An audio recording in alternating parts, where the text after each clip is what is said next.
And as I was praying, and this was over 20 years ago, as I was praying, God said, give me prime time. Amen.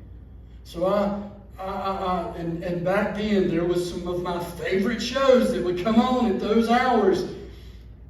And I dedicated my time to sitting in front of the TV and watching those shows. And that's when God said, no, I want prime time. Give me prime time. So I gave up those shows, and between the hours of 8 and 10 was my time alone with God. And I was reflecting as I was sitting there in the living room, and I was reflecting on that and thinking, I wish I was there. I wish I was back at that place. And so I thought, you know what, Lord, I'm just gonna give you prime time. So I sat in the living room and I opened my Bible and I began to read, and I don't even remember right off what passage I was reading.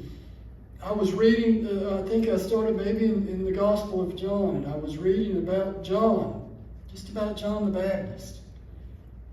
And I think I got through 5 or 6 verses. And I'm not reading that today, but if you were to read that, you would think, well, that's not a lot of theology. There's not a lot of spiritual meaning. There's just an introduction to John and his ministry. But as I read that, after I've read it 1,000 times, but as I read that evening, just the verses that talked about John and how John had his life and how he was in the wilderness and he was baptizing people and how the religious leaders came to him and questioned him. Just those few verses took on such power and such meaning to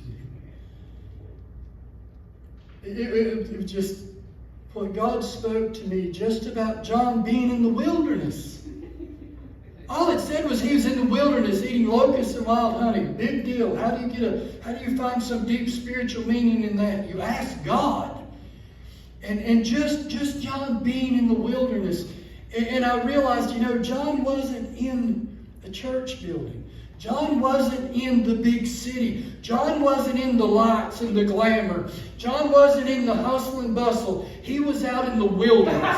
He was out where people were just living life and struggling to make it. And that's where John was at. Just reading those verses, I'm telling you, when I devoted to giving my heart and my mind to God, His Word just opened up to me so deeply. And then be free, and we're here to help.